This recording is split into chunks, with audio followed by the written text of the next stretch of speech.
Aujourd'hui, je voudrais commenter une phrase de l'Évangile que peut-être nous n'avons pas l'habitude de commenter et qui pose à certains certaines difficultés. Ce n'est pas à la manière du monde. Voilà ce que je voudrais vous commenter. Ce n'est pas à la manière du monde. Hier, déjà dans l'Évangile, le Seigneur nous disait en substance que nous sommes dans le monde, mais nous ne sommes pas du monde. Qu'est-ce que ça signifie? Est-ce qu'on aurait des habitudes différentes, des vêtements différents, des façons de penser différentes? Dans un discours récent sur l'Europe, en 2017, le pape François rappelle ce magnifique texte qui fait partie du patrimoine de l'Église, du patrimoine des pères de l'Église, qu'on appelle la lettre à Dionyette. En fait, on est habillé comme les autres. On a les coutumes de nos pays, de nos cultures.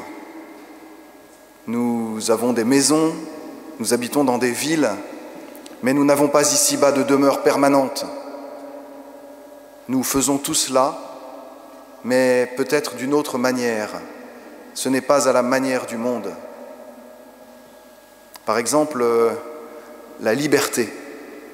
Avec vous, chers jeunes, nous avons parlé de cette question de la liberté, et je vous ai rappelé que la liberté, ça n'est pas faire ce qu'on veut, quand on veut, comme on veut, ça n'est pas être influencé par personne. La liberté, c'est choisir par qui nous sommes influencés. Nous sommes tous influencés par des écrans ou des personnes. Le pire, c'est quand nous sommes influencés par nous-mêmes, par ce repli sur soi qui est souvent mortifère. C'est magnifique lorsque nous sommes influencés par les autres qui croient en nous et qui nous disent « ça, je sais que tu peux le faire, je compte sur toi, j'ai besoin de toi ». Quelle magnifique influence! Aujourd'hui, vous avez choisi d'être influencé par l'Esprit Saint, celui qui vous connaît parfaitement et qui vous aime infiniment. Il vous connaît et il vous aime. C'est fou comme souvent nous pensons « tiens, lui, s'il me connaissait vraiment, il ne m'aimerait pas. » L'Esprit Saint, il nous connaît intimement et il nous aime infiniment. Il nous aime parce qu'il nous connaît. Alors, laissons-nous connaître par lui. Ouvrons-lui notre cœur pour qu'il s'y répande. Oui, il nous fait confiance, tel que nous sommes. Il ne nous compare pas. Quelle magnifique liberté nous offre l'Esprit Saint. Cette liberté, nous la voyons dans la première lecture. Liberté de l'esprit par rapport à des coutumes anciennes qui peuvent empêcher la croissance de la foi. Liberté de l'esprit qui guide les personnes. L'Esprit Saint et nous-mêmes avons décidé. Alors on va à tel endroit, à tel autre, à Troas, et à travers le monde entier, envoyés en mission. Liberté de l'esprit. La deuxième dimension de ce que je voudrais vous dire tient dans le mot égalité. Mais pas à la manière du monde.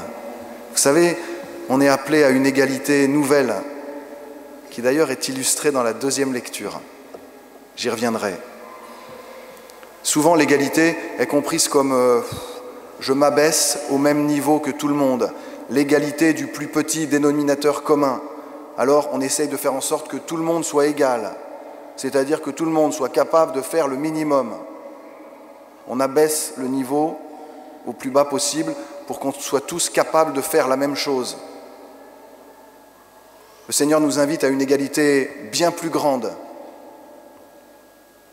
En fait, la véritable égalité, elle vient de Dieu, parce que vous avez peut-être remarqué que dans la vie quotidienne, il n'y a pas d'égalité. Si vous êtes né dans le village de Voipen, au sud-est de Madagascar, ou dans la presqu'île à Lyon, vous n'avez pas les mêmes chances de faire Polytechnique. Vous n'avez pas le même salaire non plus. Je ne sais pas si vous vous en êtes aperçu. Vous n'avez pas la même maison, vous n'avez pas les mêmes coutumes, vous n'avez pas les mêmes habits, vous n'avez pas les mêmes façons de parler. En fait, il n'y a pas d'égalité. Bien sûr. Sauf pour Dieu. Nous avons tous la même chance d'accéder à sa vie, qui que nous soyons, même ceux qui ne connaissent pas Jésus, nous croyons profondément que le Seigneur leur offre cette possibilité de partager sa vie. Et partager sa vie, ça se dit la sainteté. La sainteté, elle ne vient pas de nous, elle vient de lui. Et il nous y appelle, qui que nous soyons. Il n'y a aucun lieu, aucun état qui puisse justifier que nous ne soyons plus appelés à la sainteté. Tous, nous sommes appelés à la sainteté, quel que soit notre état, quel que soit notre péché. Même après la trahison, Saint Pierre est encore appelé à la sainteté. D'ailleurs, il est saint. C'est probablement le lieu de la plus grande égalité. L'égalité des sommets, pas l'égalité qui nous rabaisse, l'égalité qui nous élève. Ce que l'Esprit Saint veut pour vous, c'est que vous atteigniez votre sommet. Que la communauté chrétienne, que la société vous donne les moyens d'accéder à ce qui est votre passion, à ce pourquoi vous êtes fait. Et ce pourquoi vous êtes fait, nous en avons besoin. En fait, il y a une dimension unique de chacun d'entre nous. La véritable égalité, c'est celle qui nous fait monter vers le haut, qui nous fait regarder vers le ciel, qui nous fait grandir. C'est cette attraction de Dieu, cette attraction que Dieu vit sur nous et qu'on appelle la sainteté. Lui seul est saint. C'est ces 12 tribus dont il est question dans la deuxième lecture, dans la lecture de l'Apocalypse. Les 12 tribus qui représentent toute l'humanité. Nous sommes appelés à vivre de cette sainteté de Dieu, tous. Là voilà la véritable égalité. Le troisième mot que je voudrais commenter, ça va vous surprendre, c'est la fraternité. C'est dans l'Évangile. C'est dans l'Évangile. La véritable fraternité, pas celle du monde. Parfois, celle du monde nous fait croire que nous sommes tous frères et sœurs parce que nous nous aimons. Ça se saurait, ça se verrait si nous nous aimions en vrai. Il n'y aurait probablement pas de conflit et tout le monde mangerait à sa faim.